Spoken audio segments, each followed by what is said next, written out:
شبهها الجمهور بسعاد حسني وصارت حديث السوشيال ميديا بالفترة الأخيرة. دلع نادر يلي لمع اسمها بعد شخصية حسنية بمسلسل العربجي. هلا أنا أول ما نزل العربجي حاولت إني ما أحضر. أنا يعني من الأشخاص اللي عن جد كتير بتتوتر وكتير بتخاف على شغلها كتير. في أشخاص بلشت من أول أيام رمضان تضج وينزلوا صورهم ويكتبوا عنهم هيك. أنا قلت يا الله، معناتها أنا يمكن ما عن جد ما لي حصة برمضان.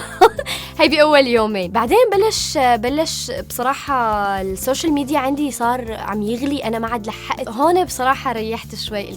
كان عندي مشكلة أول شيء باللهجة. أنا لأني من الساحل ومالي يعني إلي تقريبا شي 6 سنين عايشة بالشام، بس لسه في شيء بلكنة أهل الساحل بتطلع. فعلى الشغل أنا عيد المشهد أكثر من مرة بحيث إنه ولا كلمة يعني نحن بنكسر هن بيفتحوا. عرفتي شو؟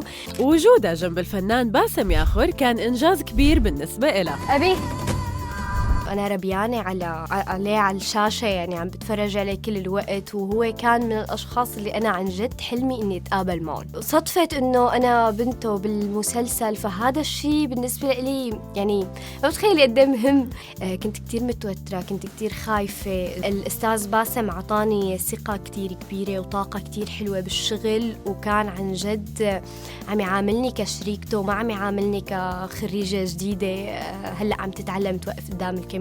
يعني هو لحاله بيحس إنه أنا هون متوترة، إنه أنا هون عن جد ضايعة، ما بعرف شو بدي ساوي بهذا المشهد، فهو يكون معي. يعني حتى بالمشاهد اللي هو ما يكون موجود معي فيها، فيكون هو من وراء الكواليس عم بيقول لي هيك منيح، هون إحساسه لازم يكون أعلى، هون لازم نتصرف هيك. جد كانت تجربة بتاخد العقل. مشاهد ومواقف قليلة جمعتها مع الفنان الراحل محمد قنوع، ومع هيك رح تبقى علقانة بذاكرتها. ليه من بيتي وليه؟ مشهد وقت رحت لعنده وضربني، ومشهد الانتقام.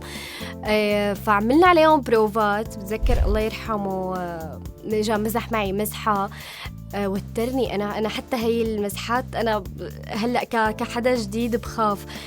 وقت ضربته بالمقشة إجا قال لي أنت ما عندك كنترول، أنتوا ما درستوا كنترول بالمعهد. أنا خفت، قلت لا يا الله، أنا معقول أنا عن جد وجعته هيك؟ قام طلع عم يمزح معي. حسن كان كتير حنون على حسنية، بس فارس ياغي بالحقيقة كان غير هيك. هلأ بالكواليس أكثر المواقف الطريفة اللي تصير هي المقالب بيني وبين فارس ياغي. فكان كتير يعمل فيني مقالب ويوثق، فكان كنا عاملين جو كتير طريف.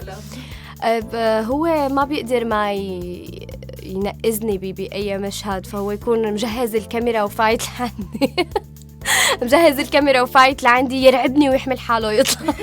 كان متوقع نشوف دلع ب3 أعمال رمضانية، منهم دوار شمالي والجزء الثاني من كسر عظم، بس للأسف تم تأجيلهم. دوار شمالي أنا يمكن بعتقد حالي إنه أكتر حدا ناطره للدوار شمالي. شخصية كتير قوية وأبداً ما بتشبهني بأي شيء. هي شخصية اللي أنا عن جد ناطرتها كنت برمضان، وللأسف إنها ما انعرضت. تمثيل فيه للحجاب، وخصوصي اللي ولا مرة مجرب يحط حجاب. هو شوي مربك. انت لحالك بتحسي انه عن جد انخفت ملامح الوش، بس هذا الشيء لا ماله صح. على الكاميرا هو أكيد غير.